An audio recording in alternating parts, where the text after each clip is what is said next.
Hi folks, Simon here, welcome back to the channel, and this is Tales of Arise, a game you have not seen on my channel up until this point, but I've had a lot of fun playing it in my own gaming time over the last couple of weeks. I've just gone ahead and achieved the platinum for this one, so it took me about 64 hours I want to say, let me just check that. Yep, and I played through on normal difficulty, which is all you need. You can even play through on easiest difficulty if you want to. So the Platinum's not actually too hard if you want to add another one to your collection. But once you've got the Platinum, there are other things you're perhaps going to want to do.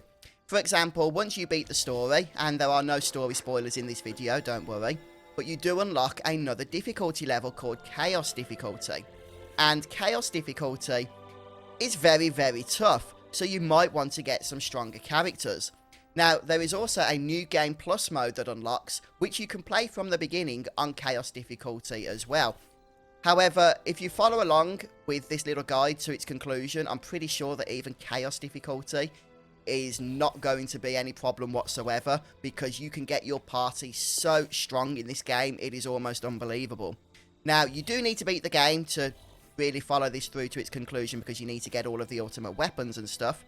But you can actually unlock the first quest you need to do on the path to getting the ultimate weapons during the story itself. And the first quest you need to complete is called... where is it? There it is, Spirit Temple. Okay? And once you've unlocked Spirit Temple, you're going to head over to this location in the Title Plains, I believe it's called.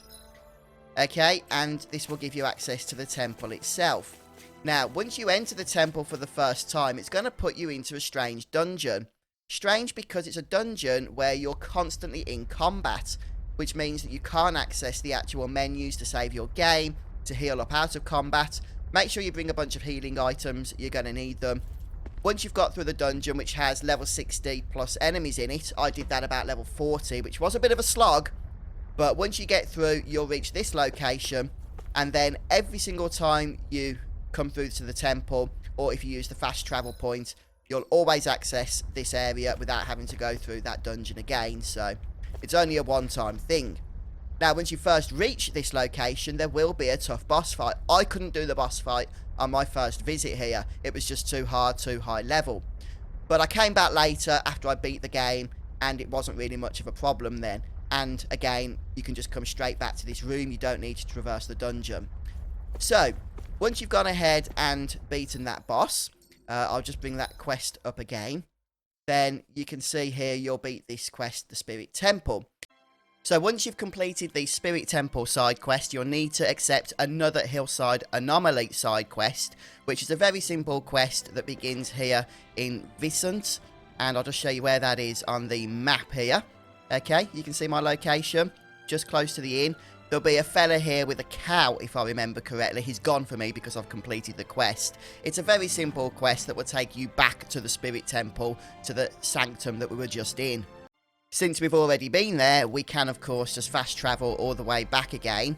And that will complete that particular quest. And there'll be a guy then that we can speak to over here. And he will give us the next quest, which is, if I can find it, right up at the top of the list here, Otherworldly Visitors. And it's this side quest, Otherworldly Visitors, that will allow us to access this portal and then start heading through these particular rifts.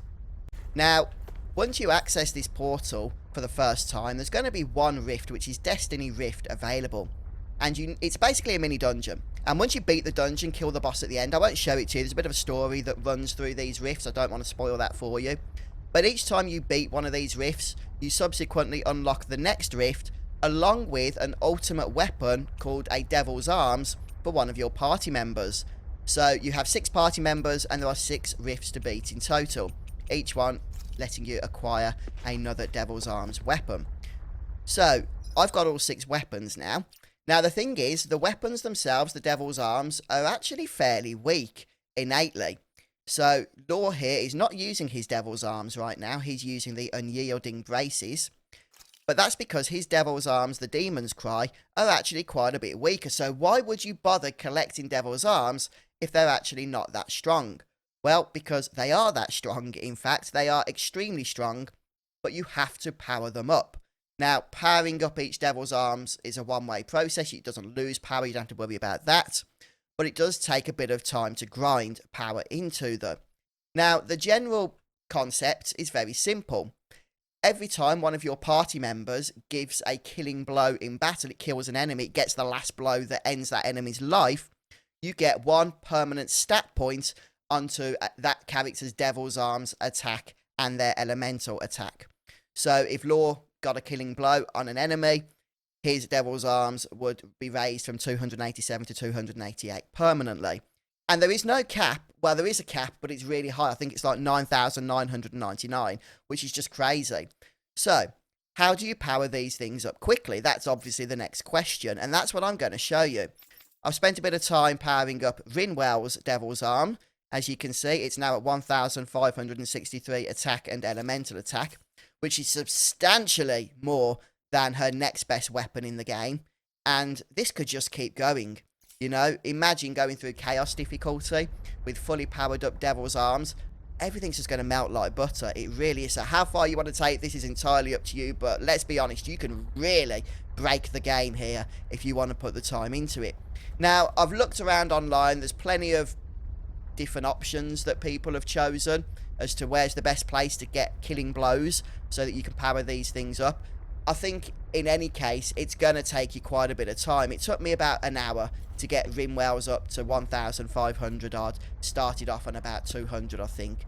So it is going to take a bit of time, and you don't need to take them to max. You can do if you want to.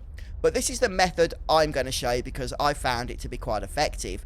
So we're going to head to the training grounds, but we're not going to do the normal training grounds battles that a lot of people are saying are good to do. And the one that most people are suggesting that I'm seeing online are the solo training grounds, the novice level. Because there's 10 enemies there, which means if you whiz a character through, they get 10 points boosted to their weapons. But I'm going to recommend a different battle for this. Now, the battle I'm going to recommend is a DLC battle, but it is a free DLC. So if you don't have it, I'm going to show you how you can get this one. It's called Terror Eerie Echoes Men's Edition 1. Now, the reason I'm selecting this battle is because it has 17 very low-level enemies each time you do it. So it's very quick, and it just boosts your stats by 17 each time rather than 10. So because it's a group battle, we need to make sure that we are focusing on one party member at a time, whichever party member we want to power up their Devil's Arms for. And we need to make sure our other party members are going to stay out of the way. So what we do is go to strategy and select a don't do anything strategy. And then we just need to make sure on the edit screen that the party member we want to power up is selected as the leader. So in my case, I'm going to work on Shion for a little bit. So her current Devil's Arms, which I've spent a bit of time on, is at 1,125 attack and elemental attack. Each time we go through this fight, that's going to be boosted by 17 points, which might not sound like a lot, but you can really whiz through this encounter, and in an hour's time, that's going to be a big, hefty amount. So, I recommend whichever party member you're doing this on, that you have some good art set up, you know, area of effect art, really. I'm currently using, what is it? Tres Ventos on Shield. I'm not sure if that's the best one, but I use it out in the wild. I find it really powerful. And this is a little slow, actually, but you can do this faster than I'm doing now.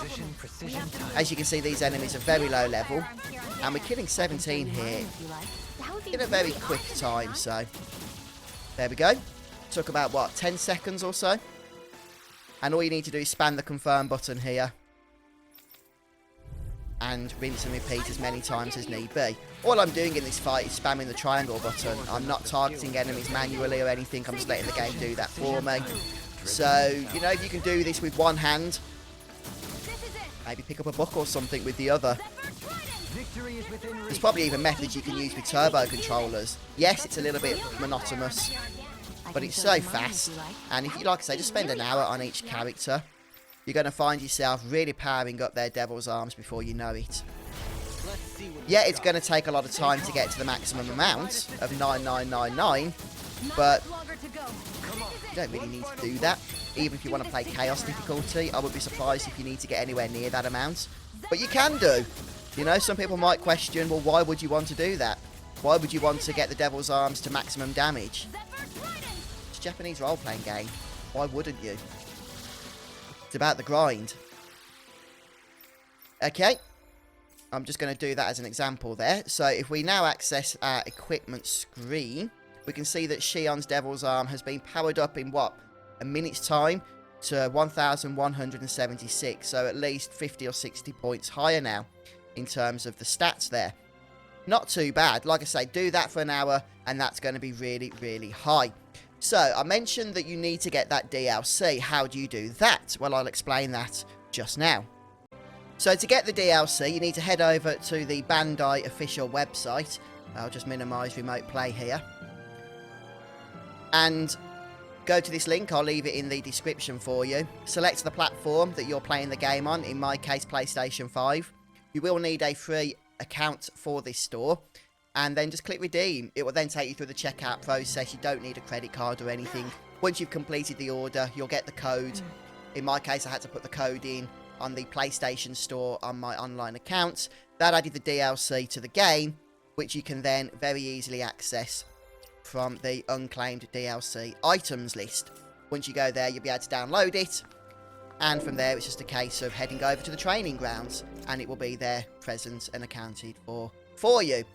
But there we have my little guide on getting and powering up the Devil's Arms. I hope it's helped you guys.